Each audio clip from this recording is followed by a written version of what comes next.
Bom dia, pessoal. Então, hoje nós vamos falar aí do recente problema aí, mais uma vez aí, uma fala desprezível, uma fala inacreditável aí que o nosso presidente teve, né? Atacando aí, inclusive aliados dele, a respeito do processo de impeachment da presidente Dilma, né? Então a situação que ele se encontra agora como presidente da República, isso é uma acusação extremamente grave. Uma coisa sou eu falar, algum deputado, algum militante político da oposição, né, algum jornalista falar isso. Outra coisa é o presidente da República. É extremamente grave atacar o processo de impeachment como ato golpista. Então, isso é um ataque às instituições, isso é um ataque à democracia brasileira, isso é um ataque à Constituição. Então, o camarada que entrou com um discurso ali de que ia voltar a defender a democracia, que o governo dele ia ser pela democracia, que estava em risco, toda aquela narrativa que ia pacificar o país, o amor venceu, não saiu ainda do palanque, continua atacando seus inimigos, continua aumentando o clima de polarização, continua com discurso de ódio, continua indo a países defendendo países onde há autoritarismo, ditadura, né? Continua fazendo as mesmas velhas práticas que veio a quebrar o país na administração anterior e não quer governar, não quer resolver problemas. Ele ainda não entendeu que acabou a campanha política. O que ele acrescenta em fazer um desserviço desse? Chamar um processo seríssimo. Inclusive aliados dele. Ele chamou, por exemplo, o Rodrigo Pacheco de golpista. Porque o Pacheco votou a favor do impeachment da Dilma. Ele chamou, por exemplo, a ministra dele, a Simone Tebet, de golpista. Várias pessoas ali que estão apoiando, que estavam até agora, né, apoiando o governo dele, ele chamou de golpista. O processo de impeachment, pessoal, para quem até hoje ainda não entendeu, né, é um processo ali político, né, administrativo, mas ele tem que ter embasamento. Todos os anos os presidentes batem recordes de pedido de impeachment.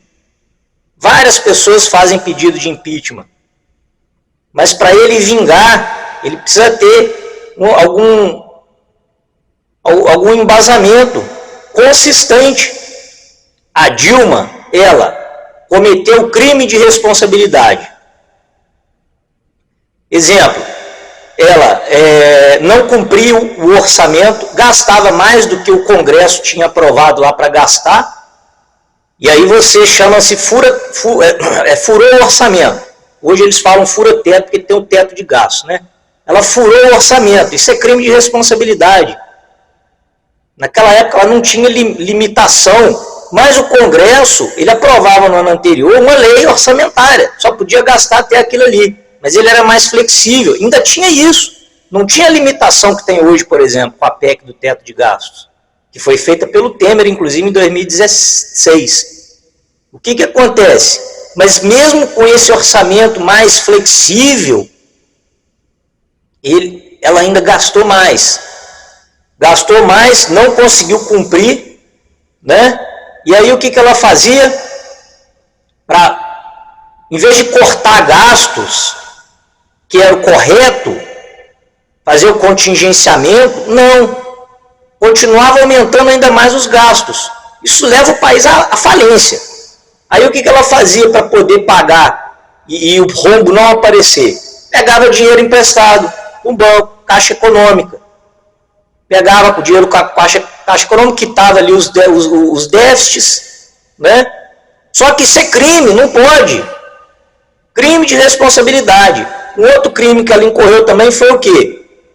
Em anos de campanha eleitoral, no caso de 2014, o ano de campanha eleitoral, a partir de determinada época, o governo não pode pegar mais dinheiro emprestado com o banco.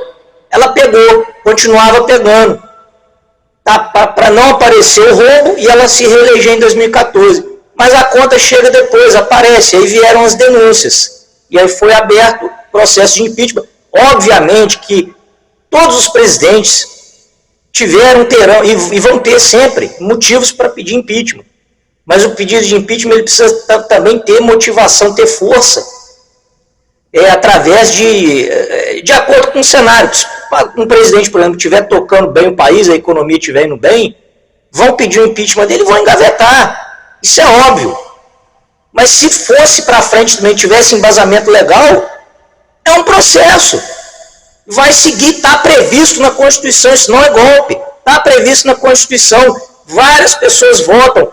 A Câmara dos Deputados tem que, a maioria dela tem que votar a favor, depois vai para o Senado. O STF está acompanhando tudo, está chancelando tudo. Então, todo esse pessoal é golpista. Então, o STF foi admitir um golpe, então. O STF que tem o poder de controlar ali, fiscalizar a Constituição e tal. Ele ia deixar, então, o pessoal rasgar a Constituição? Ele ia deixar o Congresso inteiro aplicar um golpe no Brasil? A maioria esmagadora dos deputados votaram a favor do impeachment da Dilma. Foi todo um processo legal, seguiu toda a Constituição, todo o trâmite na Câmara, no Senado, depois foi julgado lá no STF, né? Enfim, e ela sofreu processo legal de impeachment, previsto na Constituição. E aí o camarada vem falar que isso é golpe, porque até hoje ele não assimilou isso, chamando vários outros, chamando a STF de golpista, chamando a Constituição brasileira de golpista. Isso é extremamente sério e grave. E ele precisa agora sofrer as devidas sanções. Um presidente não pode sair falando que quer, não. Cadê a Rede Globo criticando? Cadê a Rede Globo criticando essa fala dele? Como criticava no governo anterior? Cadê? É hipocrisia. É hipocrisia. Vocês não vão ver a Rede Globo criticando essa fala gravíssima dele. Chamou a nossa Constituição de uma Constituição golpista. É isso. Vários políticos que inclusive estão apoiando ele, várias outras instituições, chamou todos esses de golpista. E esse é o camarada que está brigando pela democracia? Esse é o camarada que quer pacificar o país? Apaziguar a situação, unir as instituições, respeitar as instituições? Que respeito ele tem com o STF? Por exemplo, vários dos ministros hoje no STF estavam no STF naquela época, a maioria. Foram coniventes, então, com golpe? Que coisa idiota o camarada falar. Fora do Brasil, ele falou isso em outro país. Olha a imagem que ele leva do país dele, ele como presidente. Olha a imagem que ele está levando para o resto do mundo. Uma péssima propaganda, uma mentira, uma enganação. A Dilma, o que deu embalo ao impeachment dela é que ela estava quebrando o país. Ela botou o país na pior recessão da história do país. 7% de recessão. O desemprego saiu de 8%, foi para 14%, quase 15%. 6 milhões de pais e mães de família perderam emprego por causa da dona Dilma. Botou o país no sério risco de calote. Inflação altíssima, juro altíssimo. Várias empresas fecharam as portas. Várias empresas fecharam as portas. Né? Foi uma salvação. Aí veio o Temer, sem querer defender Temer, mas vamos dar o braço a torcer, vamos reconhecer. Ele em 2 anos e pouquinho consertou toda a merda que o PT fez em 14 anos. Botou o país no trilho de novo. Fez a PEC do teto de gastos, fez a reforma trabalhista, né? Planejou toda ali a reforma Previdência, que foi ser aprovada depois ali no outro governo, fez a lei das estatais, né? Resolveu o problema ali da Petrobras com a política de preço internacional. Petrobras estava praticamente falido, o PT praticamente quebrou a Petrobras, causou um rombo de 900 bilhões na Petrobras. E essa lei das estatais aí que veio ajudar, porque tirou um pouquinho, limitou. Agora não pode botar aquele monte de político, apadrinhado político ali, para fazer aquele monte de merda que fizeram, não. E estão querendo agora revogar tudo isso, voltar tudo que caminhou nesses últimos 6 anos aí, vai tudo ladeira abaixo. E o camarada ainda pega, vai lá fora falar mentira, falar merda, atacar as instituições do país dele. Pessoal, a gente não pode ficar ouvindo esse tipo de discurso e ficar tranquilo. Tá? Temos que conversar com as pessoas que não são fanáticas, né, pelo PT. Essas pessoas aí são as que nós temos que conversar e mostrar, falar, cara, olha só, você deixou de votar no candidato A ou B por causa de um discurso mais agressivo, mas não sei o quê. Mas olha em quem que você votou, está cometendo o mesmo erro,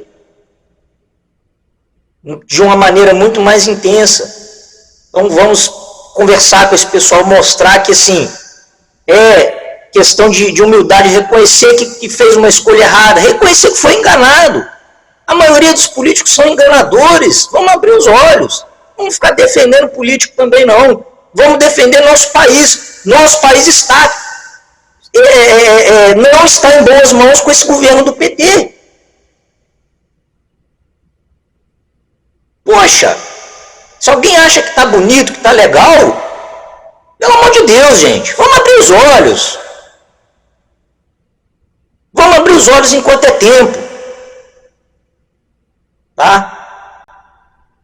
Então, eu agradeço aí por terem assistido, agradeço aí, se tiver gostado aí, curte, compartilhe e até o próximo vídeo aí. Um bom dia, um bom fim de semana.